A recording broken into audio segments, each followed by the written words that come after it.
All right, everyone, we are getting some pretty big edges here for week 13 that I want to start the video out with, and then we're going to go ahead and get into the breakdown of the slate, getting into more of a game-by-game breakdown. So start out here with Kirk Cousins and his fantasy score, guys.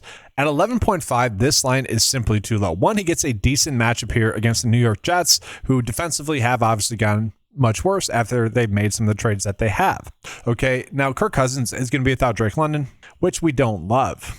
And this is an extremely low game total, but guys, I want to show you this. The PrizePicks line is at 11.5. The underdog line is at 15. Okay, rounding up to 15. It's a little bit lower than that. That should not be happening. The average sportsbook line does have it as a middle at about 13.4, and the projection data has it at about 14.5. Okay, so basically, we are being told to bet the middle. This is a bet that I have a ton of exposure to on both sides of it because this should not be happening, especially at such a low line. Now, the reason I think for this is due to Drake London being out, and then also on top of that, this is a low game total, about 39.5 total points. So yeah, we don't like that part of it, but still, this should not be happening. This is pretty darn crazy, and we are getting that with 3 other quarterbacks as well. Okay, so this is just one of them. We also are getting Matthew Stafford as well, guys, which is basically the exact same thing that's happening here, where it's off by about 3 between the two sites. Okay, so PrizePicks has this at 18, Underdog has it at 21. These are 2 massive edges where if you are someone that bets on both sites, multiple sites, guys, you should be betting both sides of this. Now, the matchup with Carolina is a slightly more difficult matchup. Like, I could end up seeing him middle here at 18. Like, I don't mind that. We do see that the projection data actually really does not like him. I would say that's a little bit too low. Average sportsbook line has it closer to 20, which, again, is a middle for us, which we like. Okay, so a very strong edge there.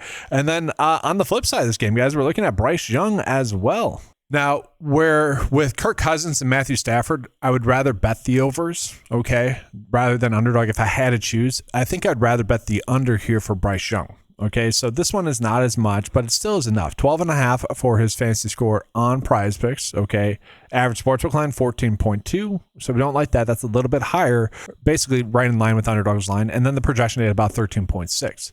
Now, what we don't like about this, guys, is one, it's a little bit more of a difficult matchup. I would say Bryce Young has somewhat struggled thus far this year as well. Really only one big game. Okay, and he gets a matchup here with the Rams, a team that gives up the 7th most points or 7th least points to opposing quarterbacks. Obviously, we don't like that there. It's only a 45 game total, which for the Rams is pretty low. The Rams are going to be 10-point favorites as well, so at least it's going to be a pass-heavy script. And guys, for what it's worth, the Panthers are pretty healthy. Now, I kind of expected it to be more of a run-heavy approach based off of some of the quotes we've gotten from basically a lot of the beat reporters, but that was a clear edge as well as this one here. So we have Tyrod Taylor going against the Atlanta Falcons, another one where I'm more inclined to probably bet on the under on Underdog, but we're getting a pretty substantial prop line difference. It just seems like the both sites are not properly valuing this game at all, where it could end up middling for both of these. So this one is off by like about 1.5 guys on both sites, which again, whatever, that we're seeing a big prop line difference. The issue that I have is it is a difficult matchup here against the Atlanta Falcons. That being said, the Atlanta Falcons defense has not looked as good recently. Although that being said, kind of who cares? It is the Jets offense, which we don't really expect to do all that much.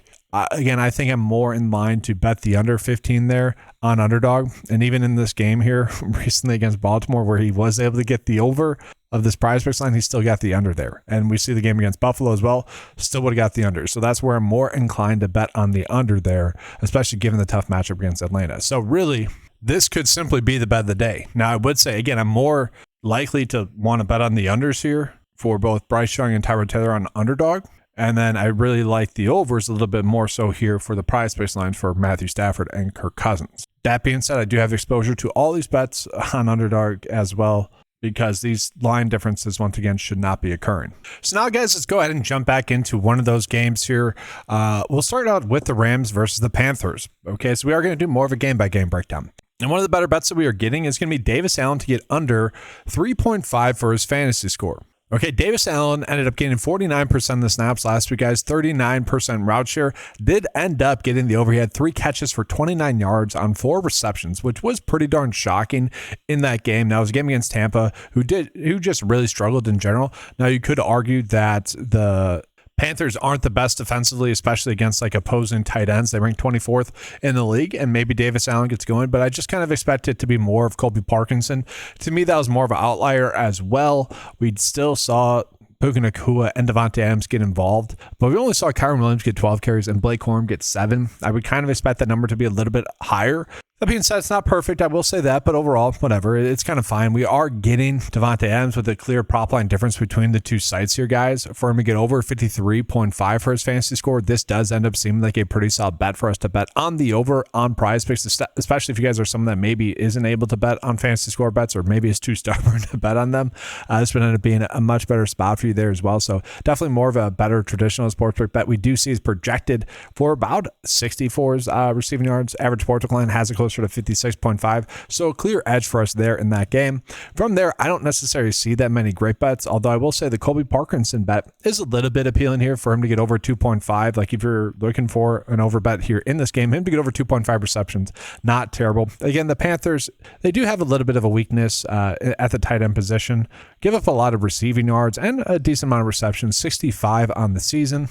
Okay, and if you just give him his around same snapshot that he had last week, guys, about 64, he should be able to get to about 3.3 receptions just based off of the amount of receptions the Panthers give out per game. So not a terrible bet there, but overall not too much there. Now on the flip side of this game, I actually really like this bet here for Jalen Coker to get over 2.5 for his receptions.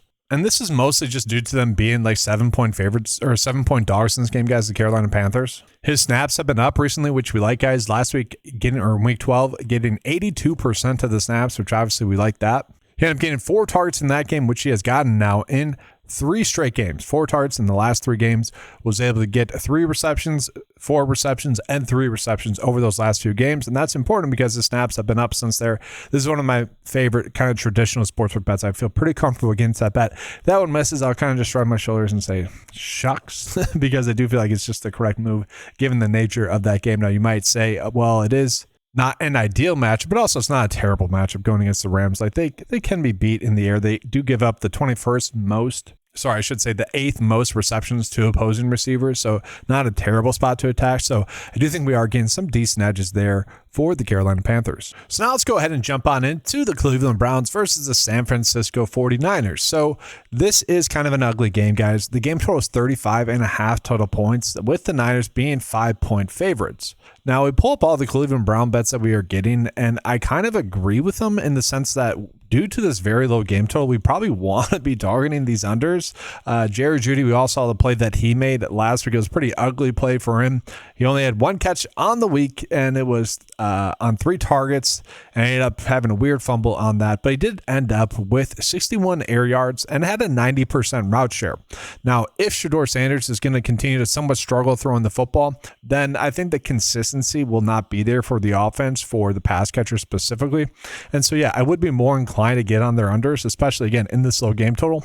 I do like in that to David Njoku for his unders as well, guys. He ended up getting 0 targets last week, played in about 50% of the snaps. You actually saw Brennan Bates play 42% of the snaps at tight end for the Cleveland Browns. And so, yes, I kind of do agree with these 2 bets, assuming that Shedeur Sanders is going to continue to, I don't want to say play bad, but just not play well. And it would also be the same situation here with Cedric Tillman for his under as well. That being said, if you guys are hearing this and saying, I actually think Sanders is going to end up playing a little bit better, the projection data does like him about 12.8. You could bet on his over fantasy score here of 10. 10. That's insane, guys. Like a quarterback being at 10 is just shocking. Now, I do want to mention Harold Fannin did end up playing a bunch, guys, in that game. He ended up getting 6 targets in that game, 4 receptions for 40 yards. Like, he'd probably be the player that we'd want to go in on the most if we were going to bet on any sort of overs for this Cleveland Browns offense. The matchup with the Niners is not a terrible matchup as well. They have given up the 10th most receptions to opposing tight ends as well. And so like Fannin has basically been the receiver, the top pass catcher here for this offense this year, which is pretty sad. And so if you're looking for an over bet, it probably would just be this bet here for the Browns. From there, like if you're looking for an anytime touchdown bet, it's not a high game total, so I don't necessarily love this. It probably would be Junkins, which is ugly. Okay, all it takes is like a pass interference, and then they get it on the 1 or something stupid like that. I don't want to chase that. The under actually has a very high likelihood of hitting, about a 53.5% likelihood for the under to hit.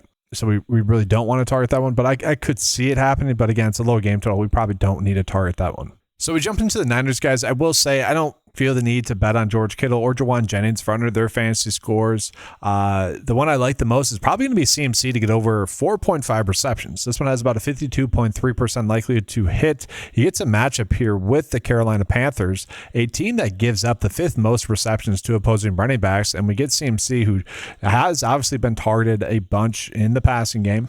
And so again, that'd be a fine bet. We are getting Brock Purdy at a very low fantasy score as well, but it's a low game total, so we probably don't need to go out of our way to target that one either. So with that, let's go ahead and jump on into the next game, which is going to be the Houston Texans versus the Indianapolis Colts. Kind of a weird game here, guys, where Daniel Jones, I don't know if you guys have seen the clip of him trying to throw the football with his leg. It looks pretty rough there.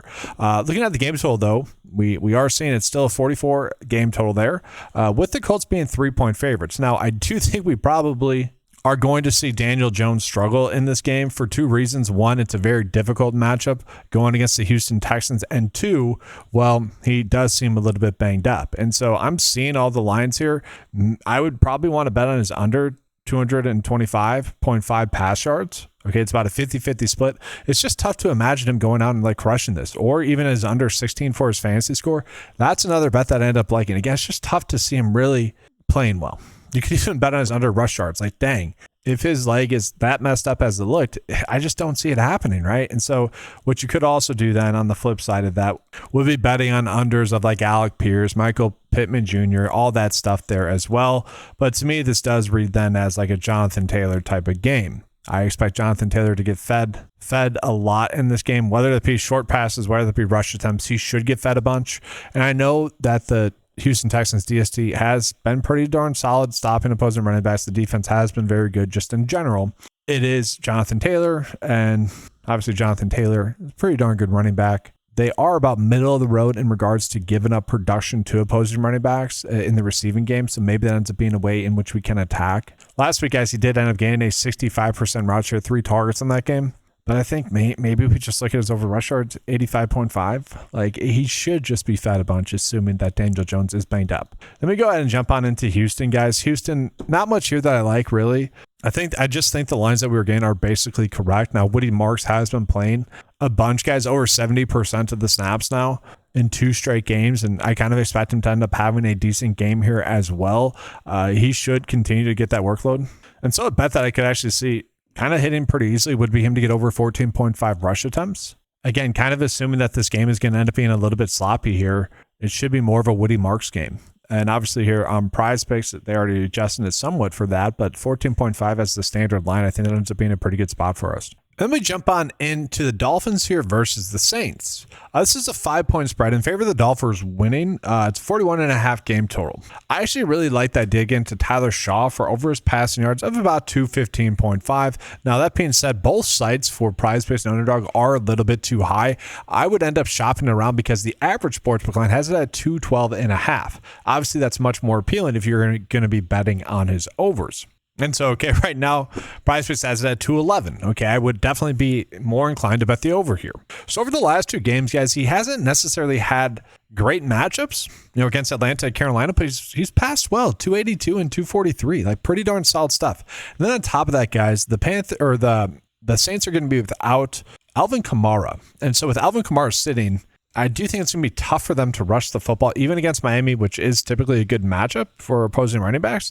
That being said, the defense has given up a lot of production as well to opposing quarterbacks, not necessarily throwing the football air yards, and that's kind of the concern is they've actually given up the 10th fewest passing yards to opposing quarterbacks, but I think that's mostly due to teams just being able to rush the football against them. And he has been someone that, to me, has been a little bit better than expected. Now, if you didn't want to bet on that, you could potentially get to like Devin Neal because, again, he should be playing a bunch. Alvin Kamara's out. We're fully expecting Devin Neal to take over as kind of the workhorse here. He ended up playing 74% of the snaps last week, guys, 64% route share, had 7 targets, 5 receptions for 43 yards. So, yeah, I think we are looking at Devin Neal to be involved catching the football.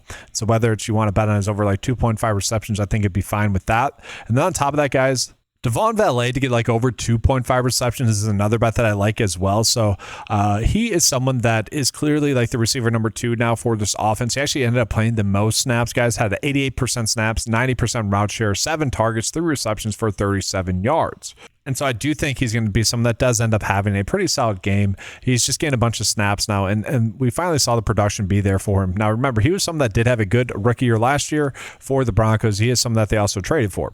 And we go ahead and talk about Chris Olave. Chris Olave should get targeted a bunch, assuming he's good to go in this game. I feel like his lines are correct. And then for what it's worth, guys, not really much there for me with Miami. I don't really like the bets that we're getting that are like good bets, and there's just not that many really good bets in general for them. So I think we go ahead and jump on into the next game. So I already mentioned two bets here in this Falcons versus Jets game, obviously with the two quarterbacks, two massive prop line differences. Now, this is a game in which the Falcons are going to be 2.5-point favorites in a low-scoring game. That's the theme, guys. 39 total points in this game, which is extremely low.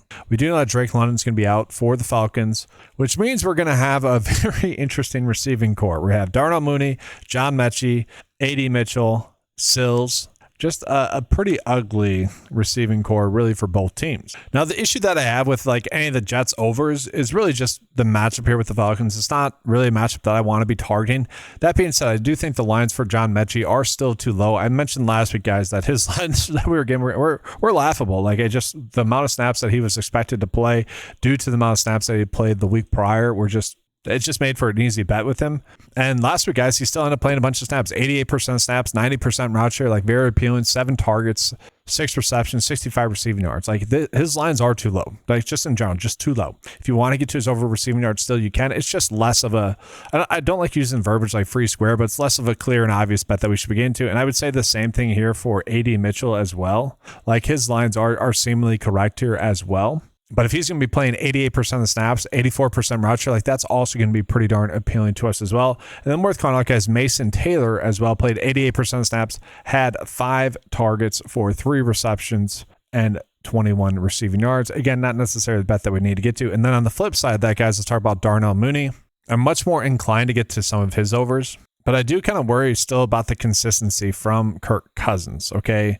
We saw Mooney only get 3 targets in that game. There wasn't really that many passes in general. You would expect Mooney to be able to do something, though, against this Jets defense, and maybe you want to get to his over 44.5 receiving yards. But to me, it does seem like a spot where we're probably just staying away.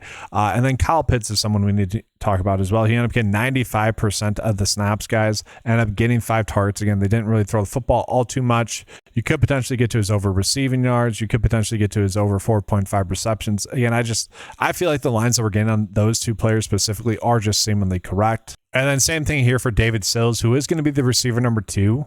He ended up playing 69% of the snaps, had a 62% route share.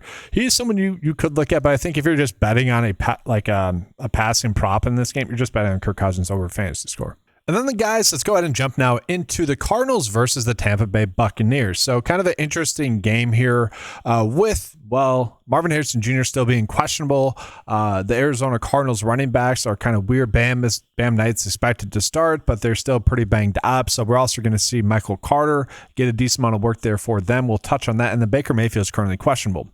But the player I want to talk about is going to be Jacoby Brissett. Jacoby Brissett has been throwing the football a bunch and throwing the football extremely well thus far throughout all of his starts really this year. A bet that I would be fine getting into is actually him for over 18 for his fantasy score. He ends up getting a phenomenal matchup here going against the Tampa Bay Buccaneers. You would expect him to continue to play well. But that being said, if we are betting on him to get over 18 for his fantasy score, I would almost rather get to him for over 37.5 for his pass attempts. They go hand in hand. The issue with this game against the Bucs is that if Baker Mayfield were to actually end up sitting, then you would kind of imagine that the Cardinals should be able to not have such a pass-heavy approach. But part of the reason as to why I like this is going to be because of the running back situation there with the Cardinals, where, again, Bam Knight is expected to start. He ended up only gaining 46% of the snaps, whereas Michael Carter ended up getting 54% of the snaps. They just did not want to run the football all too much. They ended up running the football 15 times and just ended up throwing the football a bunch. And so Jacoby Brissett makes sense. Trey McBride is someone I expect to continue to play well. Obviously, the Bucs have been a team that we've wanted to attack via the tight end or via the receiving options each and every week, and I don't think that's going to change again this week. So Trey McBride, I expect to have a good game. Although most of his lines to me are seemingly correct, I don't mind the idea, though, of getting to him for over 70.5 for his receiving yards. And for what it's worth, guys, they might be getting back Marvin Harrison Jr. back for this game, which would end up ultimately hurting Michael Wilson. If he ends up sitting, that doesn't really change anything for me with Jacoby Brissett. I think we'd still feel comfortable getting to him. And then looking at Baker Mayfield, He is expected to start, but could end up being limited. And they all also are expected to get back Bucky Irving in this game. Bucky Irving, obviously a stud when we saw him this year. He's been out though since week 4. They expect him to be good to go, but they also expect to run a little bit of a hot hand approach here in his first week back. And so for me, that kind of makes me just want to stay away from a lot of the Bucs players, because to me, there's just too many unknowns here. We don't even know how much like Chris Godwin's going to end up playing. And I just think that ends up being a stay away spot. So let's go ahead and jump on into the Tennessee Titans here versus the Jacksonville Jaguars. The Jaguars are getting back Brian Thomas Jr., and so I have no idea what to expect with Parker Washington, who has been their best receiver this year. And then they also still have Jacoby Myers, who has looked really great thus far through 2 weeks there for the Jaguars. And last week they got back Brenton Strange, who ended up having a pretty darn good week in his first week back as well. So for this game, I kind of just expect us to see a lot of 11 personnel. And I also think it's just going to be a spot where we just don't know what to expect here from the pass catchers. And I would love to say, let's bet on all their overs, because their lines do seem too low, especially for like Parker Washington. His receptions is at 3. I'm like, what are we doing there? He's been their best receiver. His snaps are not going to go away. I just don't really think we can trust that. A bet that I don't hate, given the fact that this game could end up being a bit of a blowout, would be Tootin to get over his rush yards. But this is very much dependent on this game potentially end up being a blowout. And I don't know. I could see the Titans maybe even winning this one. The Jaguars have been a little bit strange in regards to how they've been able to win games. The issue with Tootin is he only played 21% of the snaps last week, and had only 7 rushes in that game. Now, this game is a 6-point spread in favor of the Jaguars, but that to me tells me that this game could end up staying closer than, really we have seen for a lot of the Tennessee Titans games. And so a bet that I can kind of get behind is actually Cam Ward in a very good matchup against the Jacksonville Jaguars, where we know they give up the second most points to opposing quarterbacks thus far this year. And 2 things that I mentioned to you guys in the past was like, I thought Cam Ward was looking better and better each week. And we really saw that come to fruition last week, where last week he ended up just dominating in that game. And in a weird way, I do think that correlates really well with one of the other takes I gave you guys, was that like DK had been one of the most impressive weapons for the Tennessee Titans. He ended up with 2 touchdowns last week, one of them being a return touchdown and then another one in the receiving game. I just expect him to continue to play well. Now, they are expected to get Ayu Manor back in this game, but DK just continues to look good, guys. He ended up getting 7 targets in that game, 5 receptions, 44 receiving yards, and 1 touchdown. Ended up playing 79% of the snaps, but had an 89% route share. This is one of my favorite kind of reception bets. If you want to go with over receiving yards, you could do that as well, but I'm much more comfortable getting to him for over 3.5 receptions. He does have a little bit of a shorter route tree, guys. Only ended up with 51 air yards on 7 targets, so a little bit smaller route tree. So, but yeah, that ends up being a pretty good bet. Again, against the Jacksonville Jaguars defense, who is very susceptible to giving up a lot of yards to opposing receivers. And then we're talking about Gunnar Helm as well. I mentioned Gunnar Helm a decent amount in the past. If Cam Ward is going to continue to play this well, and on top of that, if Ayu Manor was to end up sitting, I think we could see Gunnar Helm still having a good game. So I ended up with 7 targets last week, guys, 6 receptions, and 51 receiving yards. This does seem like a pretty low line. I know Cheka Okonkwo was still there. He was still somewhat being involved, but I really like the lines that we are getting here for Gunnar Helm. If you want to bet on him over 2.5 receptions, I do think that would end up being a pretty good spot as well. Then we have 3 games left here, guys. Minnesota versus Seattle. Now, Minnesota is going to be starting a new quarterback, Max Brosmer, which it is interesting. I've seen a lot of comparisons for him with Brock Purdy, which I both agree with and like also say, all right, let's just wait and see. His actual play style, it does remind you a lot of Brock Purdy, but a lot of people are not like really even using that as a comparison. They're just saying, oh, a late round quarterback that finally gets a chance to start over, who was expected to be the starter, Trey Lance for the Niners, and obviously JJ McCarthy for the Vikings. He's actually getting a lot of hype. The Minnesota, the former Gophers quarterback, is getting a lot of hype. He did look pretty solid throughout the preseason, actually. The issue is I don't think we should expect much out of him, right? And so if he does end up struggling, which you would expect, then the rest of the pass catchers are going to end up struggling as well. And so some of the best bets that we were seeing is going to be like TJ Hawkinson to get under his fantasy score, which it is tough to get there just simply because the Seahawks have been very easy matchup for tight ends. And so I don't know. Same thing with Jalen Naylor, same thing with Justin Jefferson. It's just I don't necessarily like the idea of getting to those unders, although again, it's a quarterback that, let's face it, probably getting too much hype. Like I I'm actually excited to see how he looks. This is one of the game films that I'm going to be like pretty pumped up to watch. Guys, so we're getting into this late in the season. We kind of know all that we need to know with most teams. And so when I'm watching the game film, it is just a lot of like fast forward, click, click. It's like plus 10 seconds, click, click, just clicking through it. This is going to be a game where I'm actually going to sit down, watch it, and be pretty excited to see when it pops up, just to see how he plays. Now, we could know pretty early on, just in the box score, whether or not he played well.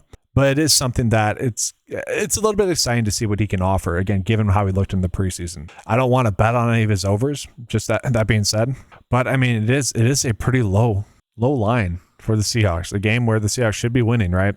And so, again, it just feels like more of a guessing game there for the Vikings, and I don't necessarily want to mess with that. So a player that you would expect to go off in this matchup would actually be Kenneth Walker here. The issue is, maybe they get too much of a lead to the point where they don't need to mess with Kenneth Walker too much because it's a game where they're winning by a bunch, as you would expect. And so Zach Charbonnet would probably be the player that I would want to bet on the most, just getting a little bit of garbage time run. That'd be the approach that I expect, because with Kenneth Walker still being somewhat banged up, might as well get Zach Charm some work. And so that's also why we're going to see someone like JSN at 6.5 receptions. Like, this would be a bet that I feel like we would just be loading up on, even if JJ McCarthy was starting. Again, you just get another quarterback in there. Even though it could end up being an upgrade, it still gets you a little bit worried about just the game and game script, right? The Vikings are going to be 11.5 point, the Seahawks are going to be 11.5 point favorites. They could end up winning by more than that. And it's just like, sure, you get a lead going. JSN's going to be part of that, but then you just try to rush the football. And so I do really like JSN to get over 6.5 receptions, although I don't think it's as foolproof as I would have liked if JJ McCarthy was going to be active in this game. So let's go ahead and jump now into the Chargers versus the Raiders, guys. The Raiders have been a little bit better defensively lately, and we've also seen really the Chargers offensive line struggle to the point where it was really making Justin Herbert struggle. Now, I think the bye week was a timely bye week for them, and I do expect a more pass heavy approach, and I do expect Justin Herbert to go out and have a good game. And so when I'm seeing some of these other bets pop up for the Chargers, like Quentin Johnson to get under 9.5 for his fantasy score, this being one of the better bets, I'm just staying away from that. I don't feel like we need to get in on that, and I would just rather bet on Justin Herbert to get his overs. On the flip side of this, guys, really not much with the Raiders. It's been ugly. I think we would want to be trying to target some of the unders just with how terrible Geno Smith has looked. This is another game. Very low game total, 40.5 total points, 9.5 point spread. So that should favor more of a pass heavy approach here for the Raiders. And if we were going to target anyone, it probably would end up being Tyler Lockett, but his lines are now starting to adjust for his role now in this offense. There's a good 2-week spot there where they weren't really accurately reflecting his role in this offense. And for what it's worth, what I mean is Tyler Lockett, guys, ended up getting 75% of the snaps last week, 74% route share, 5 targets, 4 receptions, 62 receiving yards. He would be the one that we'd probably want to look at the most for the Raiders, but all in all, I just don't think it's worthwhile. Ashton Genty, it should be involved a bunch in this game. He ended up getting 8 targets last week, 8 receptions. They are trying to get him the football in multiple ways. Ended up with 17 rush attempts as well, only for 50 yards. He has been the offense. And again, that's just more due to Geno Smith just being absolutely terrible. And that's why we're seeing his lines, I would say, correct for Geno Smith. And then let's go ahead and get into the Buffalo Bills versus the Pittsburgh Steelers. A pretty fun game for playoff purposes. This is a 45 game total here, guys, with the Bills only 3-point favorites. We are seeing that Josh Palmer is currently questionable. If he were to have to end up sitting, I would imagine Keon Coleman would end up being active in this game. He's been inactive for 2 games in a row, but really Khalil Shakir has been the kind of receiver number 1 there for him. Now, part of the reason as to why I was in on Khalil Shakir last week for DFS purposes was because he had a baby that week, and it's just, you always see some random big games for players when that happens. And he ended up having a very big game, guys. Ended up with 10 targets, 8 receptions, 100 receiving yards there as well. And now this week we are seeing his lines really be a lot higher now for 2 reasons. One, because of the way he did last week. He did end up playing in 83% of the passing down plays, so that's appealing. I don't mind his over 4.5 receptions. I don't know if I want to get to his over 5 receptions, though. What I liked about what he was able to do is they had a few plays specifically designed for him. Okay, that's something I always like to look for when we're betting on reception bets, and he does seem to be the safest player. Now, that being said, we could end up getting Dalton Kincaid back in this game, and if he ends up being active in this game, that does hurt Khalil Shakir. Now, if he's active, guys, I would say the lines that we're getting on him are a little bit too low given the matchup here with the Pittsburgh Steelers. I know that 19.5 is his Goblin line. I could see juicing his odds a little bit. If you want to bet on him to get like over, say, 30 receiving yards, I think that ends up being a decent bet there as well. I mentioned last week that I like the idea of betting on James Cook to score a touchdown, and I kind of just feel like that's going to be the move going forward. Last week, though, he did end up having a weird snap share. He only played in 55% of the snaps, whereas in previous weeks, I've been getting about 70% of the snaps. But if it's going to be a decently high game total, if it's not Josh Allen scoring a touchdown, I do obviously like the fact that it's probably going to be James Cook scoring a touchdown. And we do see Josh Allen. I think his lines that we were getting are basically correct. If you wanted to get to him, you could for like his over fantasy score, but I feel like the lines that we're getting on him are seemingly correct. So Aaron Rodgers, I do want to talk about, guys. Rodgers is tough. This is like it doesn't feel like a must-win game, but kind of does there against the Buffalo Bills. I expect him to play well, but I also kind of feel like his lines are a little too high, especially given the matchup with the Bills, who have been pretty good stopping opposing quarterbacks. The fifth least points given up to opposing quarterbacks are the Buffalo Bills. And so we see the lines for Aaron Rodgers, like they both feel too low, but also too high. And that could really just come down to the game flow. And so if obviously the Pittsburgh Steelers are going to be able to rush the football, they're going to do that. Jaylen Warren's been really efficient rushing the football recently, as has been Kenneth Gainwell. Kenneth Gainwell actually outsnapped Jaylen Warren last week, guys, getting 52% of snaps to Jaylen Warren's 49%. They both ended up with 10 plus carries and over 150 rushing yards total. Now, I will say it's a little bit surprising that Gainwell's lines are much lower than Jaylen Warren's just in general. Like his receiving yards line to me seems to be pretty low at 18.5, considering he has been that heavily involved in the receiving game. Had ended up with 6 targets last week. And so if you think the Buffalo Bills are going to be able to take advantage of that poor Steelers defense, Kenneth Gainwell to get over his receiving yards does end up being a pretty logical bet to get to, especially if Aaron Rodgers is going to have to check the football down a bunch. And then something weird happened with Calvin Austin over the last 2 weeks, guys. He ended up not getting that many snaps 2 weeks ago. And then last week, ended up getting 61% route share, which is important to call it. Like, we know that they're not running out a lot of 11 personnel. Calvin Austin's never going to play like 70% of the snaps, really, unless they're really playing from behind to the point where they can't run out 2 tight end sets. But if the Bills are going to be playing with the lead, then the Steelers might have to throw the football a little bit more. And so Calvin Austin to get his overs would end up being a somewhat appealing bet. He ended up with 5 targets last week, guys, 4 receptions for 36 yards. And so his lines, again, if it's going to be a pass-heavy script, do seem to be a little bit too low. And so, guys, obviously I went through a lot here, but going to be recapping my favorite bets here for week 13 here. So, again, I like DK to end up having a good game there against the Jacksonville Jaguars, a game where they are expected to be playing from behind, but he is someone that has just been extremely impressive, and assuming they still gets around 70% of the snaps, should be a good one there. And then just simply put, guys, we're getting 2 big prop line differences with Stafford and Cousins. I started the video out with those 2. I don't need to recap that. Coker going against the Rams, where they should be playing from behind, assuming he still plays about 60% of the snaps. I do like that one. Woody Marks, I like it better at 14.5 for his rush attempts. That's a game, though, against the Colts with Daniel Jones being a little bit banged up. Should end up being a close game. And I just expect Woody Marks to continue to get around 70% of the work. And if he does, then that ends up being a good bet. And then CMC in a good matchup, reception-wise against the Browns defense, I like that bet there. Because that's how you attack the Browns defense, is throwing the football to opposing running backs. Now that's going to do it for this video, guys. I appreciate you being here. Leave a like, subscribe to the channel. If you guys would like access to the 9to5 PrizePicks Optimizer, what I was showing you guys throughout this video, but we have a bunch of other tools available at 9to5sports.com. Head on over there, get access to all the tools for a low monthly cost of $10 a month. Appreciate you being here. Good luck. And as always, let's keep cashing.